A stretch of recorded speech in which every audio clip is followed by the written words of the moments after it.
हमारे राष्ट्रीय पार्टी के मुखिया माननीय बाबूराम पाल जी और हमारे नवनियुक्त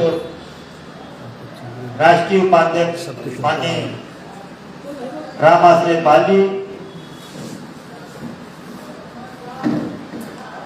कानपुर मंडल से मंडल अध्यक्ष माननीय उदय राजपाल जी,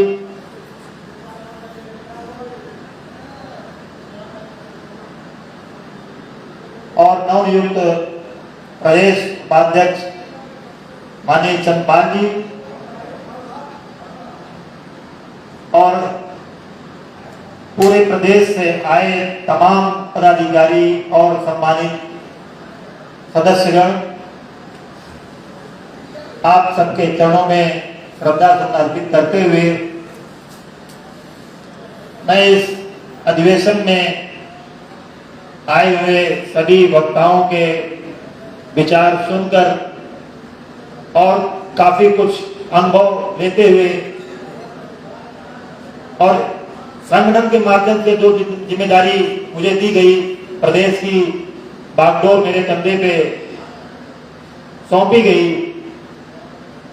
उन सब अनुभवों को लेते हुए पार्टी के संगठन के बारे में देखकर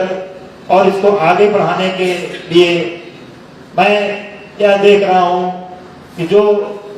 हमारे समाज में कही गई कि आधी हिस्सेदारी महिलाओं की होती है, मुझे इस चीज की संगठन के रूप में संगठन को देखकर चिंता हो रही है कि हमारे पूरे कार्यक्रम में एक भी महिलाएं यहां शिरकत नहीं कर पाई। इस चीज का मुझे खेद है और अब मेरे नेतृत्व में मैं अपने जिला अध्यक्षों पदाधिकारियों से अनुरोध करता हूं कि संगठन में 50% की हिस्सेदारी जो मानी जाती है हर जगह, वो हमारी महिलाओं को भी मिलनी चाहिए और उस पर जोर शोर से तैयारी करें। किसी भी प्रकार से सारे संगठन के विंग में महिलाओं की भी भागीदारी बराबर से होनी चाहिए, क्योंकि वह आधे 50% के हिस्सेदार माने जाते हैं और हमारे समाज में हम उनको नहीं आगे लाएंगे तो हमारी आने वाली पीढ़ी शिक्षित नहीं हो पाएगी, आगे समाज के लिए उसे कोई मार्गदर्शन नहीं मिल पाएगा। तो मैं अनुरोध करूंगा अपने पदाधिकारियों से, अपने प्रदेश के संगठन के सभी पदाधिकारियों से कि जो महिलाओं को इसमें नहीं शामिल किया जा पा रहा है उस पर जोर दिया जाए। और रही बात 16 मार्च से जो न्याय यात्रा पार्टी ने सुप्रीमो ने तय किया है, उस कार्यक्रम को देखते हुए इस सबसे बड़ा मुद्दा है कि इस कार्यक्रम को सफल बनाना। अब आपकी सभी की मर्जी से जब जिम्मेदारी दी गई है तो यह चिंता हमारी बढ़ रही है कि कैसे ये प्रोग्राम सफल होगा। उसके लिए संगठन की मजबूती को मजबूती देनी होगी और इस कार्यक्रम को करने के लिए हमें आर्थिक व्यवस्थाओं की बड़ी आवश्यकता रहे, क्योंकि यह मंच पे सिर्फ भाषण देने वाला काम नहीं रह गया है। यह इसको धरातल पे लाने के लिए, कार्य रूप में लाने के लिए जो सबसे बड़ा महत्वपूर्ण मुद्दा है, क्योंकि हम कह तो देते हैं हम बहुत मेहनत के लिए खुद घर से निकल आए, लेकिन यह प्रोग्राम कैसे सफल होगा। यह तो औरैया में समाज से जुड़े लोग और जिन लोगों ने इसमें सहयोग किया उनको मैं बहुत बहुत धन्यवाद करूंगा कि इतना बड़ा आयोजन आपने करवाया। इसके लिए कहीं न कहीं आपने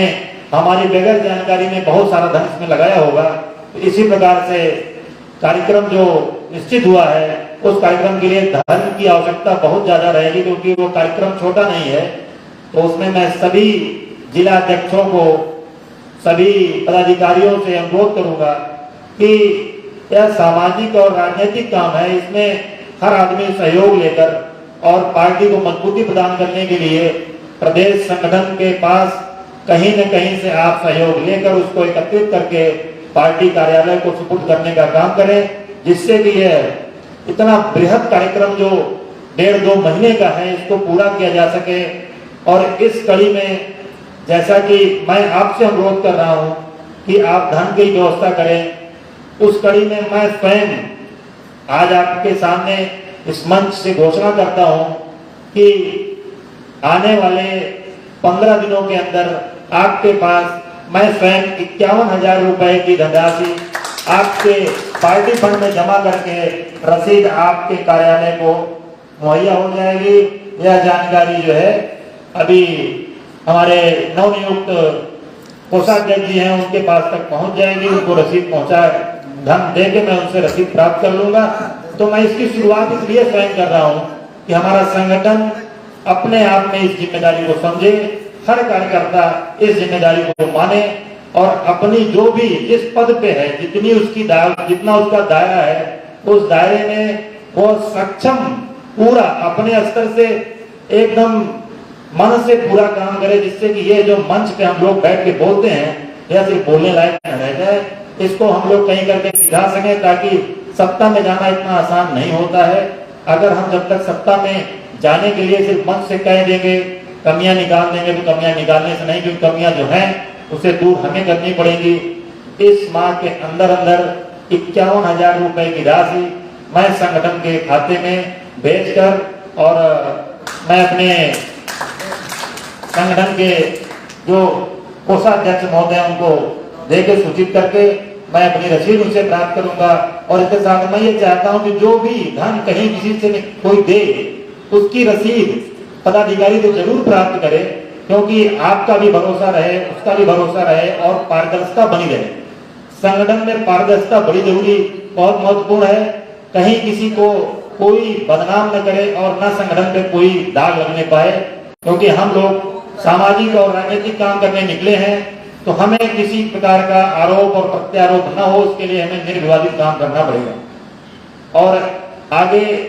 जैसा प्रारूप तय होगा, अभी तो फिलहाल नहीं तय हो पाया है, इसका रूट चार्ट कैसे, कहां से क्या समापन होगा, इसके लिए भी हम लोग प्रदेश कार्यालय में बैठ के मीटिंग करेंगे अपने सीनियर नेताओं से। तो उसके बाद आप सबको सोशल मीडिया या किसी प्रकार से हमारे जिला अध्यक्षों के माध्यम से जानकारी हो जाएगी। तो मैं चाहता हूं कि हर जिले में जो ये यात्रा जाएगी तो ऐसा काम करेगी, कम से कम हमारे पार्टी की तरफ से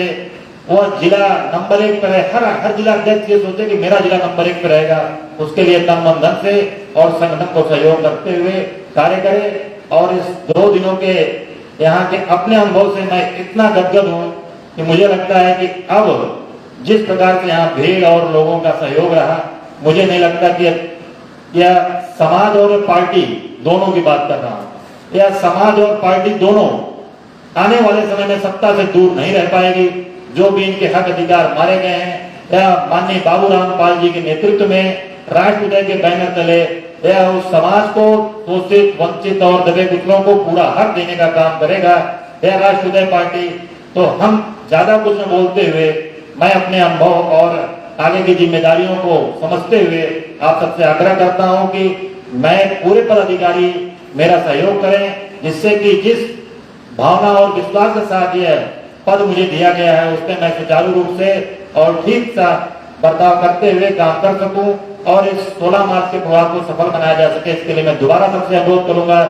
सारे पदाधिकारियों से, सारे जिला अध्यक्षों से कि धन का कलेक्शन करके संगठन को, प्रदेश कार्यालय को सूचित करके रसीद जरूर दें। जिनसे भी पैसा लें उनको रसीद जरूर दें, उसका रिकॉर्ड उनके पास भी रहना चाहिए, और ताकि वो पार्टी कार्यालय को भी सूचित हो सके कि कितना धन कलेक्शन हुआ है। अलग की बात है कहाँ खर्च हो रहा है उसका विवरण दीजिए, लेकिन फिर भी धन किसी से 100 लीजिए, 500 लीजिए, उसकी रसीद जरूर काटिए, क्योंकि कल को कोई मामला पार्टी के ऊपर कहीं से कोई आरोप प्रत्यारोप न लगा सके और संगठन निर्विवादित रूप से चलता रहे, पारदर्शिता बनी रहनी चाहिए। यह संगठन है, संगठन में सारे प्रकार से काम जो संविधान में हमारे पार्टी ने बनाए हैं, माननीय राष्ट्रीय अध्यक्ष जी ने और संस्थापक सदस्यों ने, वो लोगों के ही अनुसार सारा काम होना चाहिए। संगठन सर्वोपरि है, कोई व्यक्ति विशेष संगठन से ऊपर नहीं है, और कोई पार्टी किसी भी सर्व समाज से चलती है। संगठन में व्यक्ति को आप कह सकते हैं कि मेरे समाज का है, लेकिन पार्टी को यह कहना गलत होगा, इससे हमारे और समाज के लोगों को तकलीफ होती होगी। उनको कहीं जोड़ने में दिक्कतें आती होंगी, इसलिए हमें उन्हीं बातों का कहना चाहिए जिससे कि किसी को तकलीफ ना हो और लोग जुड़ सके। और इसके साथ साथ मैं चाहता हूं कि सभी लोग जो भी आए इस आयोजन में अपना मदद किए, पूरा कार्यक्रम सुचारू रूप से चलाए, उनको मैं फिर से तहे दिल से धन्यवाद देता हूं। और औरैया के जिला अध्यक्ष जी को मैं बारंबार धन्यवाद देता हूं कि इतना बड़ा आयोजन किया और आपकी धरती पर आके मुझे इतनी बड़ी जिम्मेदारी दी गई कि मैं पूरे प्रदेश को चला सकूं और इस पार्टी को और माननीय बाबूराम जी के सपने को साकार करते हुए पार्टी को सत्ता में ले जा सकूं। इसी के साथ मैं अपनी वाणी को विराम देता हूं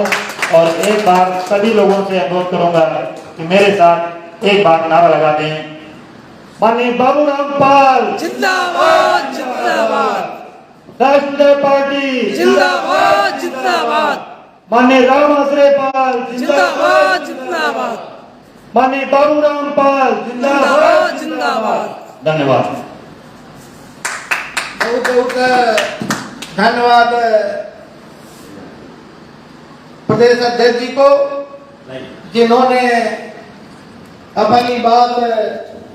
आप सब लोगों के सामने रखी है।